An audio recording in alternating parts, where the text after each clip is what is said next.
రంగశాయిపేటలోని వడ్లవాడ శివాలయం శ్రీ రామలింగేశ్వర స్వామి దేవస్థానంకి రంగశాయిపేట నెహ్రూ బొమ్మ నుండి బొడ్రా దగ్గర నుండి ఒక 50 అడుగుల దూరంలో ఈ దేవస్థానం ఉంటుంది. అత్యంత పురాతనమైన దేవస్థానము. ఆ దేవస్థానంకు ఒక ప్రాశస్త్యత ఉంది.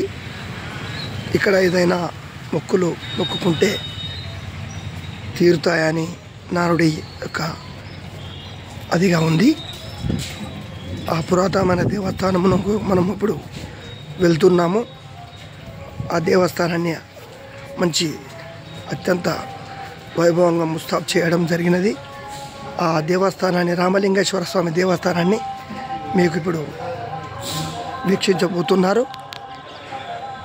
ఆ ముఖద్వారం ఇది. ఈ ముఖద్వారం నుండి లోపలికి వెళ్తున్నాము. ఇది రామలింగేశ్వర స్వామి దేవస్థానం లోపలికి వెళ్తున్నాము. ప్రధానంగా నవగ్రహాలు దర్శనమిస్తాయి. ఆ తర్వాత ఈ యొక్క దేవస్థానం యొక్క పాతకాలం నాటి గుడి ప్రాంగణం ఇలా ఉండేది. ఇప్పుడు నూతనంగా నిర్మాణము అలాగే దీన్ని ముస్తాబు చేసినటువంటి పరిస్థితిని మేము ముందు వస్తున్నాము. ఇక్కడ ప్రధాన అర్చకులు ఉన్నారు. ఈ యొక్క దేవస్థానం 12 జ్యోతిర్లింగాలు ఆలయము చుట్టూరగా చెక్కబడి మనకు దర్శనమిస్తాయి. అందులో భాగంగా ఇలా 12 జ్యోతిర్లింగాలను మీకు ప్రదర్శిస్తున్నాను. మీరు వీక్షించాలని కోరుకున్నాను.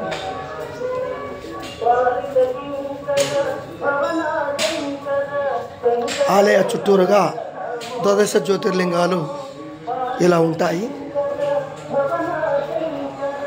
అత్యంత వైభవపేతంగా ఈ ఆలయము ఉంటుంది.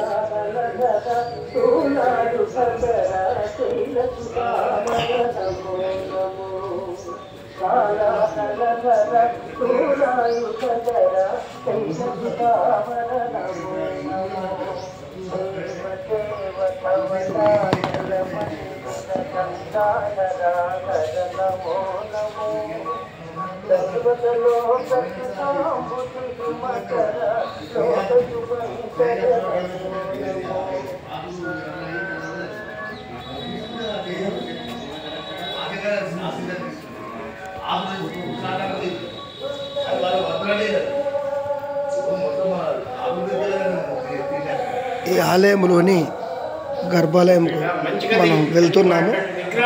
ఆ గర్భాలయం వెళ్ళే ముందు నందీశ్వరుడు దర్శనమిస్తాడు. ఆ నందీశ్వరుడి యొక్క చూడగలరు. అలాగే మన పరమశివుడు ఇలా పురాతన కాలం నాటి పరమశివుడు. ఓం హర హర మహాదేవ శంభో శంకర. ఓం త్రయంబకం విజహామయే సుగంధినిం పుష్టివర్ధనం ఉర్వారుకం బంధనా మృత్యోర్ముక్ష్యామామృతాం శుద్ధస్ఫటిక శశాంకం నాగాభరణభూషితం వేద తత్వజ్ఞం వందే శంభో మహాపతిం. హర హర మహాదేవ శంభో శంకర. ఈ యొక్క శివలింగాన్ని మీకు దర్శనం ఇవ్వడం జరిగింది. మూలానికి విఘ్నేశ్వరుడు ఉంటాడు. అలాగే అమ్మవారు కూడా దక్షిణ భాగంలో ఉంటుంది. అదేవిధంగా నాగేంద్ర స్వామి మన గర్భాలయంలోనే ఉంటారు. అదేవిధంగా సూర్య భగవానుడు కూడా మన దేవాలయ ప్రాంగణంలో గర్భాలయంలోనే ఉన్నారు. అదేవిధంగా మనం ఈ దర్శనం అనంతరం నందీశ్వరుని అనంతరం మళ్ళీ బయటికి రావడం జరుగుతుంది. ఈ యొక్క ఆలయ ప్రాంగణాన్ని వెలుపల ఆంజనేయ స్వామి అత్యంత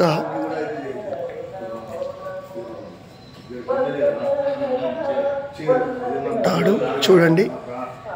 ఈ యొక్క ఆలయ ప్రాంగణాన్ని వీక్షించుటకు మీ కనులు సరిపోవని అనుకుంటున్నాను.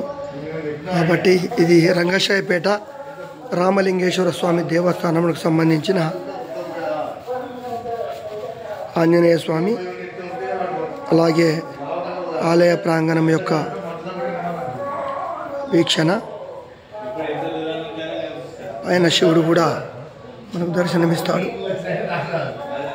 అలాగే పురాతనం ఉన్నటువంటి గోపురానికి ఈ గోపురానికి తేడా చూడొచ్చు. ఇది కూడా మేము ముందుస్తున్నాను. ఈ ప్రాంగణంలో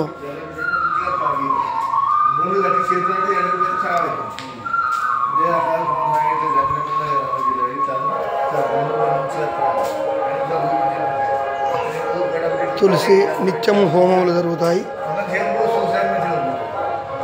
అలాగే ప్రధాన అర్చకులు ఇప్పుడే పూజానంతరం ఈ నవగ్రహాల దగ్గరికి విచ్చేసి ఉన్నారు. ఈ రోజువారీగా ఈ భక్తులు విచ్చేస్తారు. ఈ యొక్క రామలింగేశ్వర స్వామి దేవస్థానము రంగశాయపేటలోని మన బొడ్రాయి దగ్గర నుండి 50 అడుగుల దూరంలో ఉంటుంది.